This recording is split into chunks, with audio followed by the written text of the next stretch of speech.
Diesel 10 lunged at Toby and the detonator, Thomas and Sonny coupled up behind, keeping him at bay. Ugh! Let me go! Ugh! Puffballs! So long as you threaten our home, we're not letting you go, said Thomas. How did you even find out about this anyway? You were exiled to the mainland.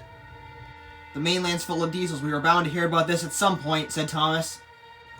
I don't know, but he's still straining and we can't hold him back any longer, said Sonny. Can someone please jump down and get the detonator? Thomas and Sonny's crews quickly got down, grabbed the detonator. They then fastened it to Thomas's boiler as quickly as they could. After they got in, Thomas yelled out, "The coupling's about to snap!" Toby moved back right across the points, and just as he did, the coupling snapped and Diesel 10 went flying off the rails. "Puffballs!" cried Diesel 10 as Thomas and Sonny raced away. As Thomas and Sonny raced down the line, they began to see and realize the true horror of Diesel 10's plan. For as he said, every station, every building, everything really, was coated in explosives. "I've seen some true horrors in my time," said Sonny, "but this is something else." As Thomas and Sonny puffed into Tidmouth, they saw the vast array of explosives, and due to the fact that it was early in the morning, none of the engines had seen the explosives, nor Thomas and Sonny, so Thomas blew his whistle really loudly. "Oi, you lot, get up!" The engines then woke up. "What's it, Thomas? What, No time to explain," said Thomas, "but you guys gotta get out of here, and wait, where's Percy and Edward?" "Last we heard they were at the diesel works with Duck," said Henry, trying to find some answers to all this. "Diesel must have trapped them there," said Thomas. "Alright, well, thanks, and get out of here," said Thomas, as he and Sonny raced away. "Does anybody know what's going on?" said James. "No," said Gordon and Henry. "Whatever, fine, jeez." Percy, Duck, and Edward sat trapped in the diesel works. Today was Monday, and they had been trapped Friday, but it felt like an eternity. "Diesel's starting to creep me out a bit," said Percy. "Why?" said Edward. "Well, he's basically just a shell now. I mean, the blast almost killed him. I mean, he's there, yeah, but, like, physically he's just a shell. And his mind isn't even there either. He's almost dead." "Oh, Percy, you worry too much," said Duck. "Besides, we have more pressing matters, like how we're gonna get out." "Yes, we probably should figure that out at some point, if we're going to stop Diesel 10.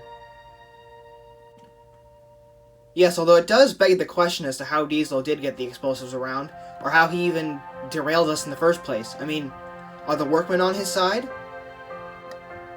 "I think they are," said Edward. "There are a lot of workmen who don't like working with steam engines and want to modernize. I mean, it only makes sense." Diesel must have human help then. Just then, Thomas and Sonny raced in. "Thomas? Sonny? So good to see you!"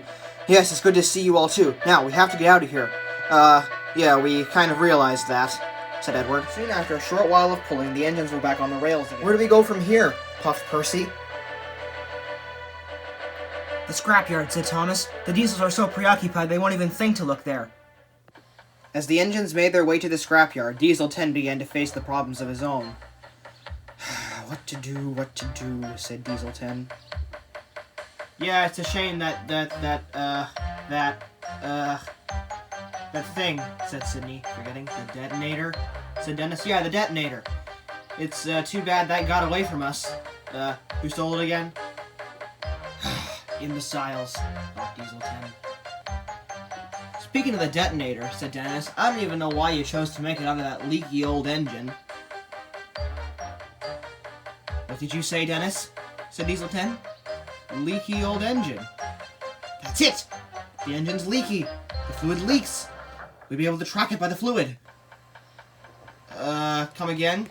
"The fluid is leaking out of the engine. We'll follow the trail of fluid. Now, get me back on the rails this instant!" Okay. "Take the crane back to the docks. I've got to hunt this thing down on my own," said Diesel 10. "But keep your eyes open." Yes, boss," they said. And Diesel 10 hurriedly made his way down the line. The engines all now sat in the scrapyard, Reg had joined in the conversation too, as he couldn't very well move away from it. Alright, so what do we know so far, said Thomas. Well, we know this is the only one. That's right. And Sonny and I also know it's radio-controlled. That's right. And we also know Diesel 10 will probably be looking for it at any time now. That's also right. I've got it, said Sonny.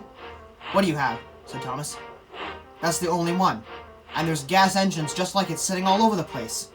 All we do is make decoys. We place them around the island, and then as they're being placed, Thomas, you and I will try and dismantle it. Once it's dismantled, then we can take down all the explosives. And we can hopefully save the island. Sonny, that's brilliant, said Thomas. It's just what we need. Yeah, it is, said Percy, Duck, and Edward. Soon, Edward, Duck, and Percy had found some parts to make into decoys, and they had left the scrapyard to place them around the island. Thomas, Sonny, and Reg stay in the scrapyard, trying to dismantle the detonator. What do? We can't get it open, said Sonny. I know, it's a certain kind of bolt. Wait a second, what kind of bolt is that, said Reg. It's A13 bolt. A13. We don't have anything around here, but I know who will. Who? Miss Jenny. She has every kind of wrench on this planet, I bet you. If you go there, you might be able to get your detonator dismantled. It's risky, but if it means the detonator going away, then I suppose it's worth it. Thank you, Reg. Come on, Sonny. To the pack yard. Thomas and Sonny soon made their way to the other end of the island, the pack yard. Thomas whistled softly, peep, peep, in the hopes that someone would hear and come help. Jack the front loader arrived. Hey, Thomas, he said. What can I do for you? I need you to help me dismantle this detonator, said Thomas. The fate of the island hangs in its balance. Oh, so that's the thing they're going to use to blow us all to smithereens. Well, I'll try, said Jack. Alfie, get the wrench! Shh! Sorry. Meanwhile, Diesel 10 was following the trail. Just as he had predicted, the gas had leaked out of the engine and created a trail for him to follow. And now he was drawing closer and closer to Thomas and Sonny.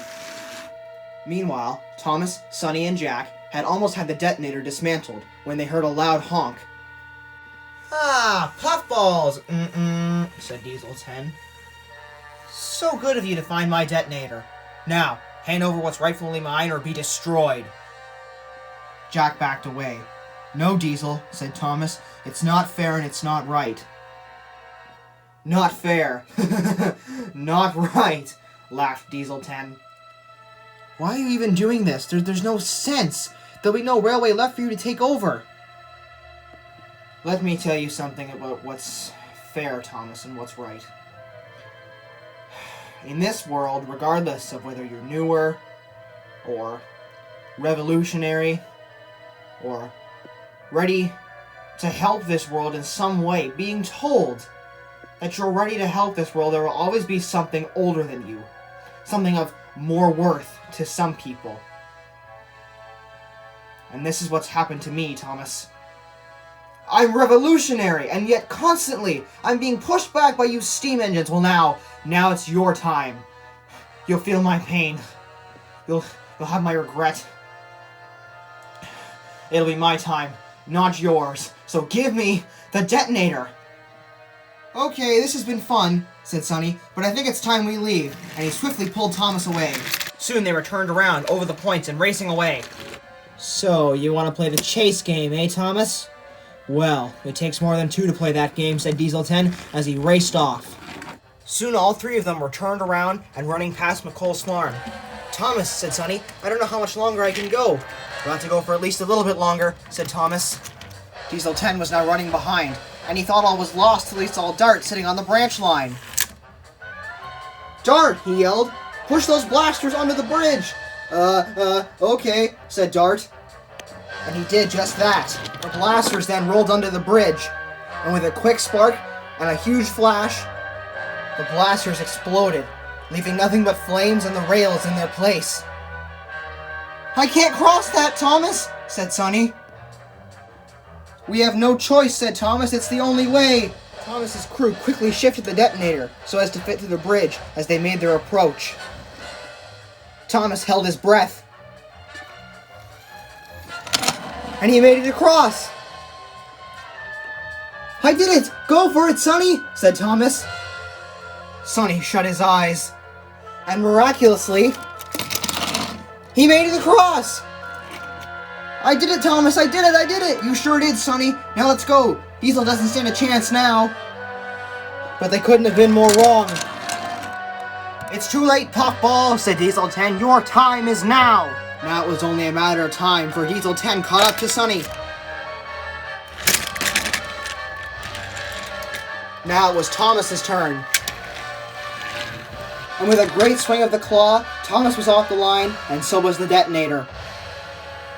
Now it's time, said Diesel 10, and he raised his claw high, but then there came a loud honk, and a screech, and Diesel derailed, pushing the detonator right out of the way. And Diesel 10's claw struck Diesel instead. Ah! Diesel winced in pain. Diesel, I thought you were at the Diesel Works. What are you doing here? I've had a change of heart, said Diesel, as his eyes began to roll back into his face. What have I done? Said Diesel 10. Well, you certainly haven't destroyed the seamies yet, laughed Diesel, as he slowly faded out of consciousness. No. What have I done?